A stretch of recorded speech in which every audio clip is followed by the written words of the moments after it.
Bonjour, bienvenue dans Parlons peu, parlons sexe, l'émission sexo de Doctissimo. Aujourd'hui, je vais vous emmener dans un monde un peu étrange, celui du rêve érotique. Et vous, votre dernier rêve érotique, vous vous en souvenez ?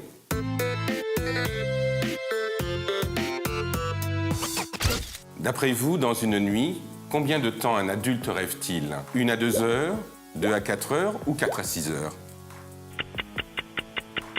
En fait, un adulte rêve 1h30 à 2 heures par nuit. Mais nous ne faisons pas que des rêves érotiques.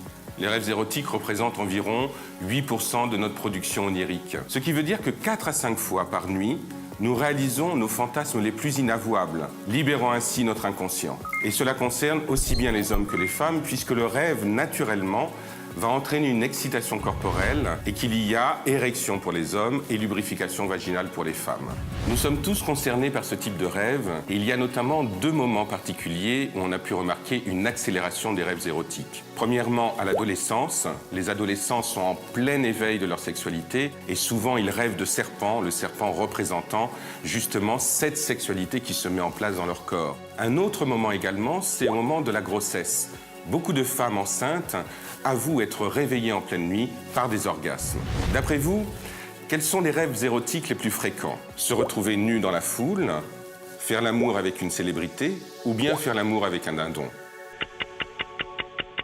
En fait, la réponse est se retrouver nu dans la foule, ce qui correspond au fait de vouloir une sexualité plus libérée, plus ouverte, débarrassée de ses vêtements et au vu de tout le monde. Les rêves érotiques sont un univers extrêmement fantastique, où on va retrouver beaucoup d'images, beaucoup de situations, se masturber en public, faire l'amour avec son patron. Tous ces éléments-là ne veulent pas dire qu'on a envie de les réaliser, mais ils sont la traduction d'une envie d'être dans une sexualité où il n'y a plus de contraintes, il n'y a plus de tabous et où les choses se vivent de façon complètement ouverte. C'est donc le signe d'une bonne santé psychique et d'une bonne santé au niveau du rapport à sa libido.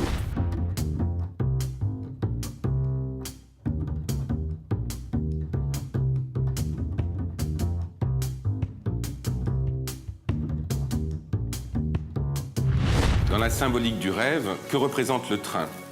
La performance, le temps qui passe ou la vie conjugale ? Eh bien, contrairement à ce qu'on pourrait penser, le train correspond à la vie conjugale. D'ailleurs, si on rêve que le train déraille, cela peut vouloir dire qu'il y a un moment de crise dans le couple. Par ailleurs, lorsque l'on rêve de lit ou de maison, le lit peut correspondre aussi à la vie sexuelle du couple et la maison correspondre à la famille. Mais il ne faut pas toujours chercher à interpréter les rêves érotiques.